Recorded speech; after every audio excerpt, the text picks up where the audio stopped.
Hello there, Scott from Wessex Blades. First of all, I want to say thanks for your patience on the vids I've done in the last few uploads. They've been quick fire, bread and butter things, because I'm trying to get some money out together real fast.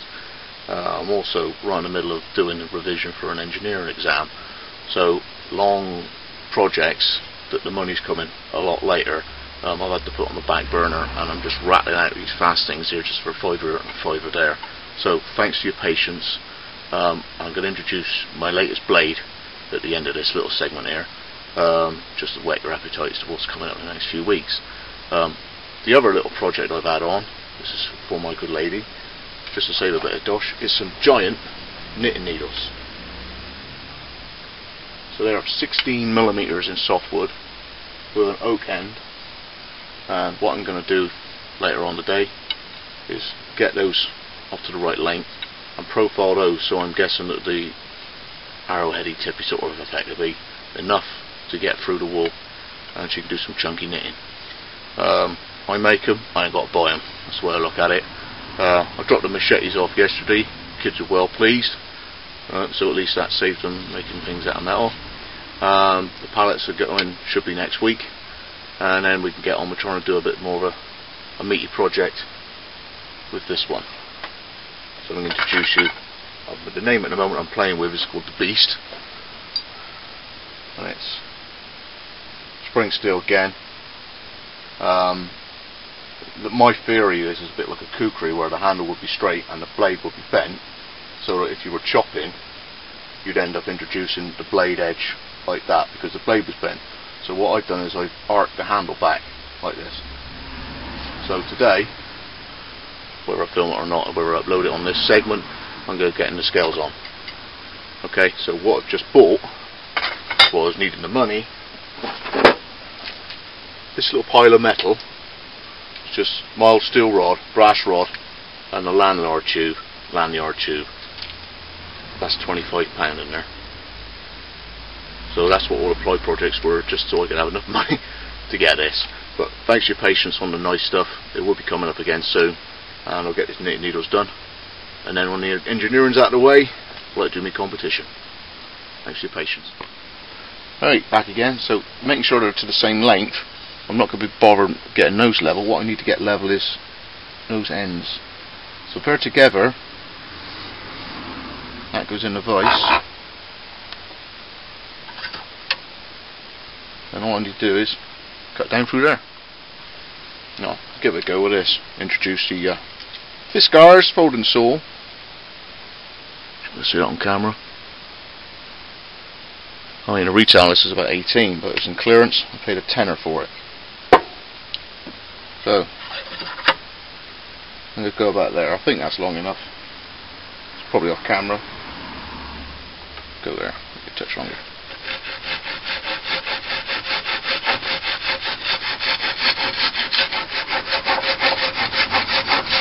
Nice thin blade. Pretty good cut too. Okay, that's Fiskars folding saw.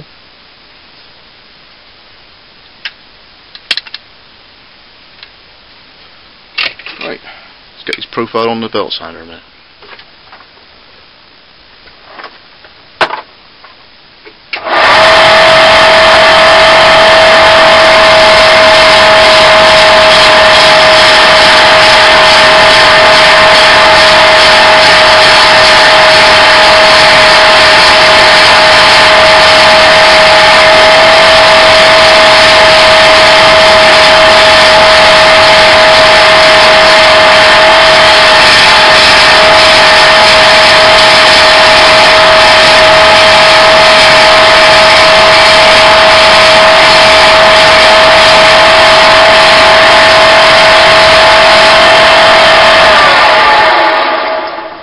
I've set the angle about 4 times to get sort of a domed effect on the top of there, which I'll finish off by hand.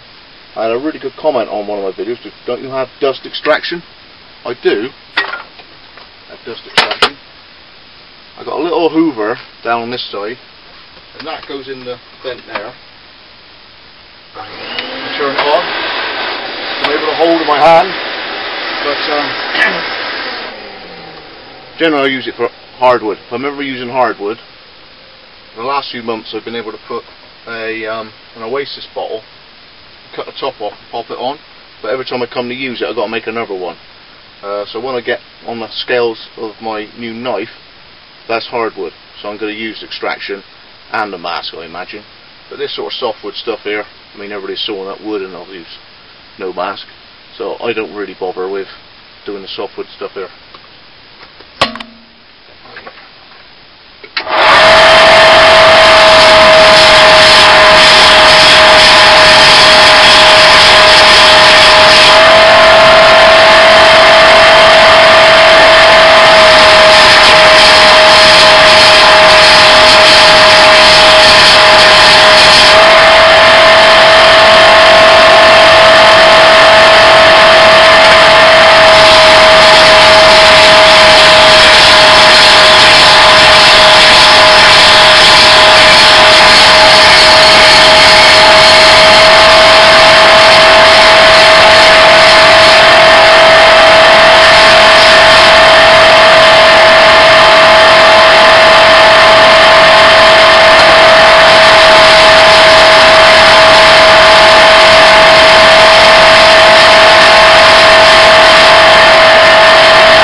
So at the moment this is I'm already doing a pair, so I'm just whatever one profile this one had, I'm just going to copy it with a second one.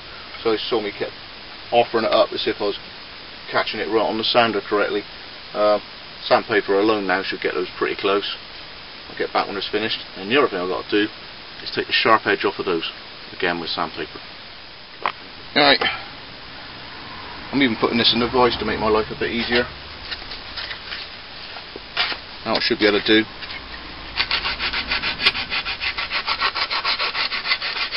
Just round that sharp edge off with the sandpaper, and I could even get my file out.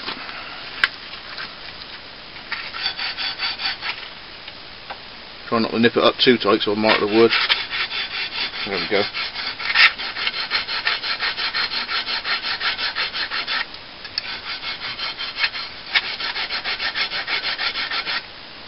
Get back when that's done. Just noticed the end of my sander. I've had a better idea.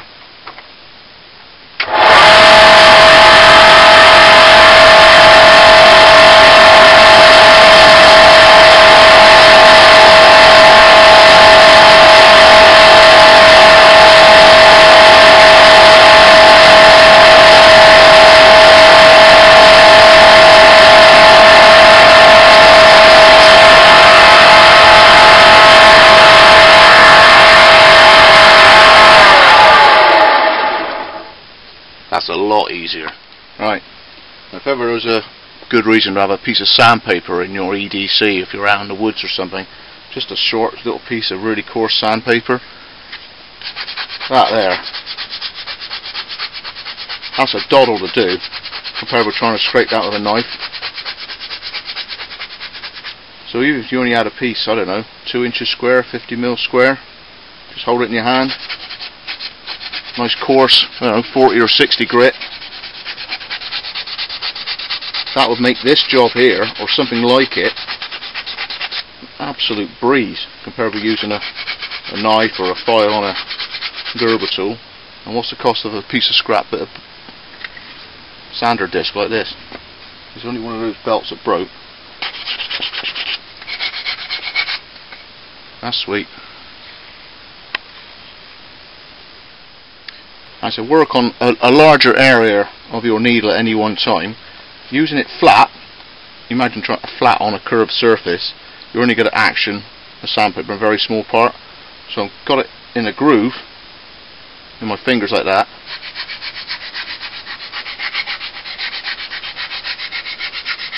So I'm guessing I'm working on about an 1/8 or a 1/10 of it at any one time, and keep spinning it round the end off. But I'm actually forming that to the shape or the profile of what that is. Oh there, now my favourite bit, which is the finishing off with the white spirit. There we go. As you can see, it should be about Right there. It's a White Spirit.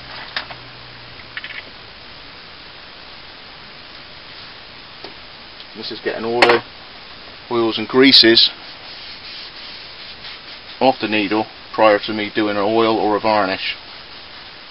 Obviously that's all my finger marks as well, should be coming off with the White Spirit. So put that down there. Next one.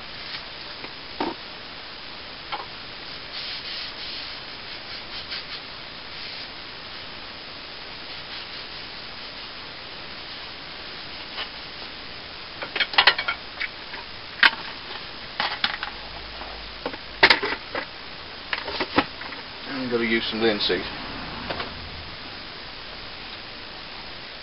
Why? Well, that's what I got.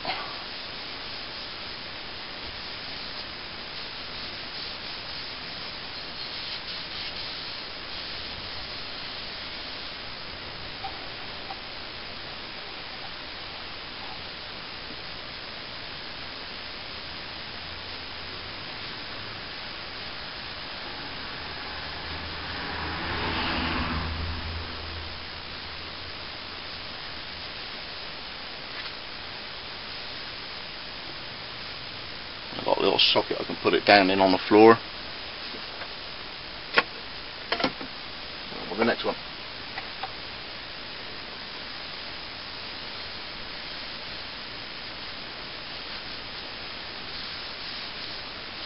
I love the smell of linseed, it reminds me of putty. Cricket bats.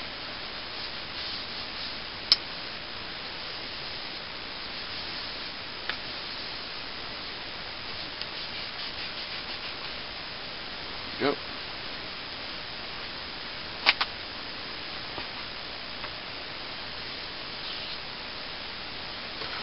There we go. That drying and she can use it. So there's my 2 knitting needles. Well, I'll say mine, the wife's. Man stuff. Right, there we go.